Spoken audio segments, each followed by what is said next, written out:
جب تک خامنائی نہ کہہ دیں کہ ہاں ایران بنا لے، تب تک ہم بھی یہ کہیں گے کہ ایران نہیں بنا سکتا۔ خامنائی ورلڈ لیڈرشپ میں واحد ایک بندہ ایسا ہے کہ جو کبھی جھوٹ نہیں بولتا۔ جو بھی بولے گا وہ بندہ سچ بولے گا۔ اگر کہے گا کہ اگر تو ہم کو مارو گے تو ہم تم کو ماریں گے، تو یہ مانیے کہ امریکہ یا اسرائیل کے حملے کے بعد وہاں کی مسجدوں پر لال جھنڈے چڑھا دیے جائیں گے۔ جو بھی اسرائیل کی فوج تو ہے ہی، لیکن نیتن یاہو بالکل نہیں چاہ رہے ہیں کہ اس میں جو ہے ترکی یہاں غزہ میں اور فلسطین میں آئے، حالانکہ وہاں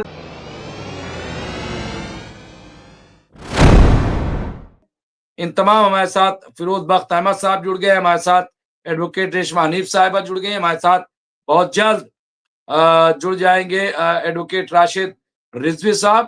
میں سب کا خیر مقدم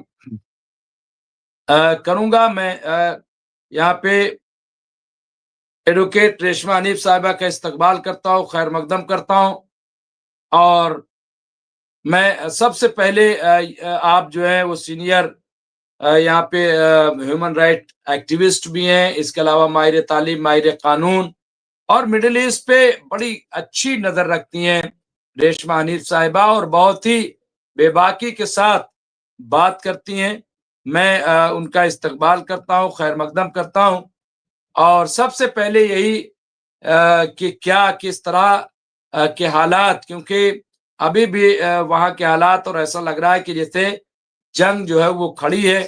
ترکی پاکستان کی اسے فکر ہے، افغانستان کی فکر ہے، وہاں کے مسئلے کو نپٹانے کی بات کرتا ہے، وہ وہاں وزٹ بھی کرے گا، لیکن جہاں پہ ثالثی کی ہے، سوال یہ ہے کہ وہاں پہ کیوں کچھ نہیں بول رہے ہیں؟ کیوں وہاں پہ اسرائیل در اندازی کر رہا ہے مستقل؟ ریشما حنیف صاحبہ۔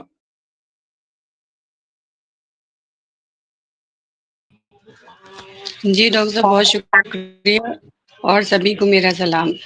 جی جہاں تک ترکی کا سوال ہے تو ہاں یہ تو سچ ہے کہ ترکی کافی دنوں سے یہی سبھی کو امید تھی کہ ترکی کچھ کرے گا، لیکن ترکی نے کچھ کیا تو نہیں، اور مطلب اس کے دیکھتے ہوئے بلکہ اور اسرائیل کی مدد کری اپنے آپ کو۔ اب ان کو پتہ نہیں کیا ہے کہ وہ خلیفہ بننا چاہ رہے ہیں کہ ہاں لوگ ہم کو جانے، وہی جیسے ارطغرل غازی اور وہ عثمان غازی تھے، ارے وہ زمانے بھائی اب گئے، تو وہ یہی سوچتے ہیں کہ ہم تو ہمارا اتہاس ایسا رہا ہے تو ہم تو پھر شروع سے آپ کو ایسا ہی چلنا چاہیے تھا نا، تو اب کر کے کیا ہوگا؟ ہاں یہ سچ ہے کہ میڈیشن میں اگر یہ تھے 3 دیش تو اس میں ترکی بھی تھا۔ اتنا ہے کہ اب یہ تھوڑا سا اپوزٹ بولنے لگے ہیں۔ انہوں نے اس وقت کہا بھی تھا کہ جب وہاں پہ ایجپٹ میں بات چل رہی تھی میڈیشن کی، تو انہوں نے کہا کہ اگر نیتن یاہو آئیں گے تو ہم چلے جائیں گے، تو اس وقت تو نیتن یاہو کو روکا گیا۔ اور ترکی کہ جو انڈونیشیا ہے اور جو یہ جو فوجیں ہیں پاکستان کی جو بھی ہیں، تو اسرائیل تو یہی کہہ رہا ہے کہ ہم ترکی کو تو کسی بھی قیمت پہ نہیں آنے دیں گے، انٹر نہیں کرنے دیں گے، اور ترکی یہی کہہ رہا ہے کہ نہیں ہم جائیں گے۔ تو بھائی کیسے چلے جائیں گے؟ اگر کوئی دیش نہیں چاہتا ہے تو ترکی کیسے انٹر کر جائے گا اس میں؟ نہ ان کی فورس جا پائے گی۔ تو اب ترکی یہی سوچے تھے کہ ہم تو بڑی وفاداری کر چکے ہیں بھائی ان کے ساتھ، اسرائیل کے ساتھ، تو ہمیں تو منع کریں گے نہیں، لیکن پھر اسرائیل تو اسرائیل ہے نا، تو اس نے جو ہے اب یہ جو ترکی ہے ان کے ٹرمز جو ہے پاکستان سے بھی اچھے ہیں اور انڈونیشیا سے بھی اچھے ہیں، تو یہ اور جو فوجیں ہیں وہ تو ہیں اس میں اور آ بھی سکتی ہیں، لیکن اسرائیل نے صاف صاف کہہ دیا ہے کہ ہم ترکی کی فوج کو قبول نہیں کریں گے کہ ہمارے وہاں آئے اور کسی بھی چیز میں یہ حصہ لے۔ ابھی تو جو سیریا میں کر رہے تھے تو سب ساتھ میں مل کے کر رہے تھے، روس جو کمیونٹی تھی اس کے لیے آپ کھڑے ہو گئے تھے، باقاعدہ اسرائیل نے دیکھیے سیریا میں کیا کیا ہوا ہے، کتنی چیزیں قبضہ کر لی ہیں، گولان ہائٹس جو ہے وہ لے لی، اس کے علاوہ اور سارے ابھی سن رہے کہ سیریا میں اب امریکہ اپنا جو ہے سینک اڈا بھی بنانے جا رہا ہے۔ تو یہ سب کیسے ہو رہا ہے؟ یہ سب اسی لیے ہو رہا ہے کہ شروع میں جو ان لوگوں نے جو اسرائیل وہاں کی سیریا کی آرمی تھی اس نے بالکل ڈیفینڈ کیا نہیں، اور یہ جو بالکل بھی جیسے مطلب وہ لڑے ہی نہیں، پتہ نہیں کیا ہو گیا تھا اندر سے، جیسے